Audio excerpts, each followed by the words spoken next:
Putting numbers into perspective, proportions and percentages.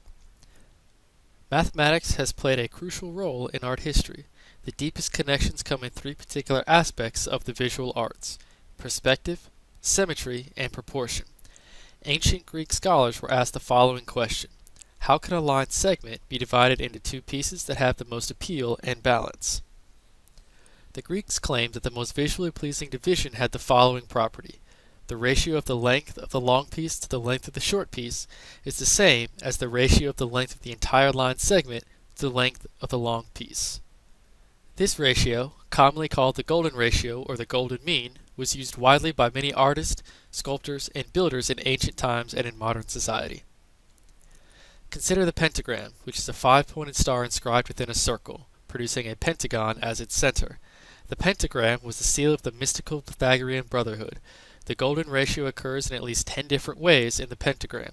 For example, if the length of each side of the pentagon is 1, then each arm of the star has length phi. As a modern society, what do we view as beautiful? It turns out there are over 50 examples of the golden mean that can be found on the human body alone. Take a moment to watch the two associated videos related to the golden ratio in this week's module.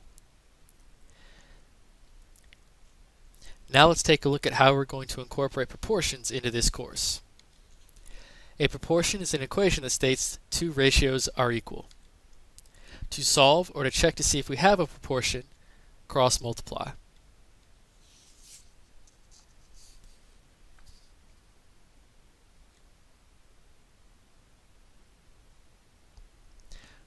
Let's take a look at a short example of how we use proportions to solve contextual problems in this class. If 2 tires cost $75, how much will 4 tires cost?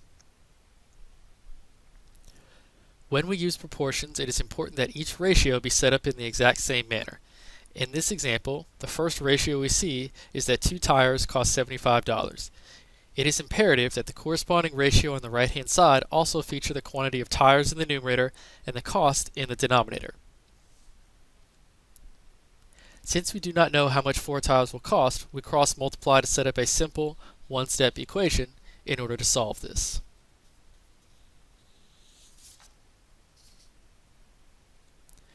After we cross multiply, we get 300 is equal to 2n, or 2 times the unknown quantity in the previous denominator. By dividing by 2 by both sides, we see that n is equivalent to 150. Always remember to give a short description of the numerical value you found. There are multiple units in this problem, so we need to be clear as to whether or not the 150 refers to the total cost or the total number of tires. 4 tires will cost $150. Within the process of cross multiplication, it is not necessary to keep the units, but to remember that we originally were seeking the cost of those 4 tires. Let's take a look at another example. Barbie's average height is 12 inches with a 3.75 inch waist. The average woman is 64 inches tall. If the average woman was proportional to Barbie, what would her waist size be? Pause the video here and try this example on your own before moving to the solution on the next slide. Let's take a look at the solution.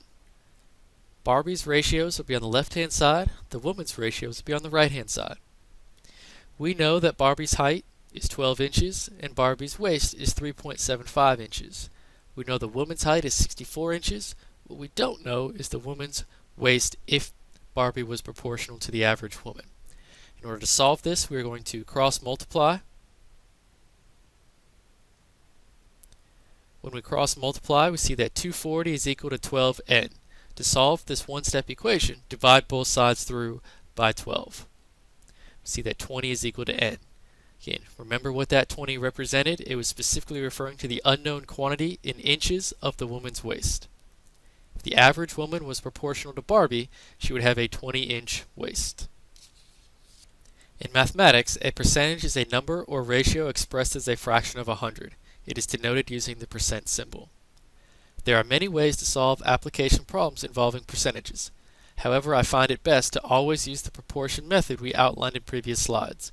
We will always use the right-hand side of our proportion to represent the percentage in our problem as a fraction over 100.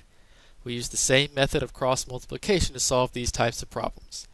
Let's take a look at a quick example on how we're going to see percentages in this course. Dowdy purchased the shirt with a labeled or pre-tax price of $21. The local sales tax rate is 6% in your state. What is the final cost including tax of the shirt? Sales tax is added to the overall price of the item. Therefore, the final cost to Dowdy is 106% of the labeled price. We cross multiply to solve our proportion.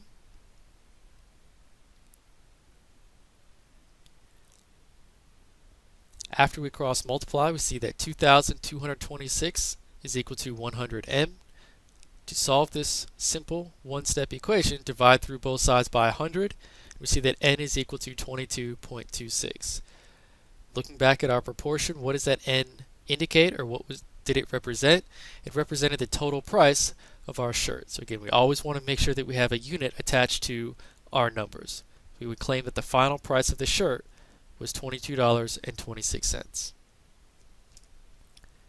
Percentages can also be used to describe change. You may have heard in past math courses the terms percent increase or percent decrease. Before we can talk about percent increase or decrease, we need to first define the idea of absolute change. The absolute change describes the actual increase or decrease of a quantity over a period of time. This can be found by taking the new value and subtracting the reference value.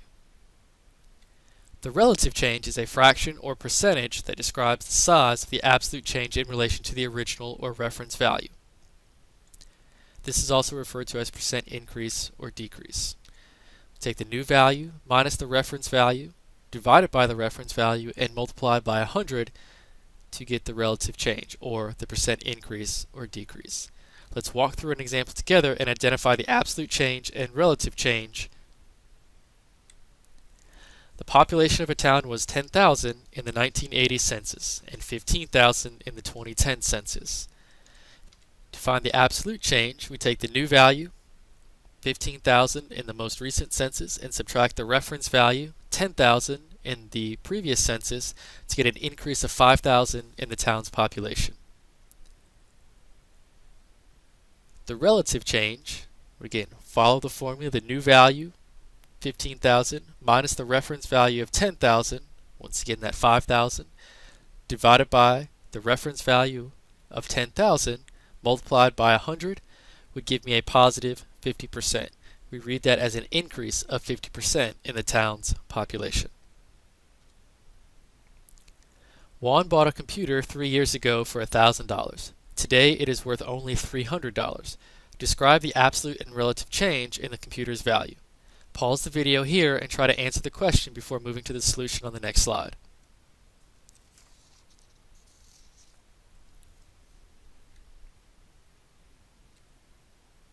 Let's take a look at the solution. The new value, $300, minus the reference value, $1,000, indicates that the absolute change would be a decrease of $700 in the value of the computer. Yet it's important to indicate increase or decrease when speaking of absolute change. To find the relative change, we follow the formula, new value minus the reference value, or the absolute change, divided by the reference value of $1,000 multiplied by 100. So the relative change we would describe as a decrease of 70% in the value of the computer. Be careful with the following example. A store is having a 25% off sale. How does an item's sale price compare to its original price? We want to be careful or wary of the phrase of versus more than or less than. An item's sale price is 25% less than its original price. Or we could state that the sale price is 75% of the original price. Either way that we choose to look at it, we can set up a proportion to solve this type of percent problem.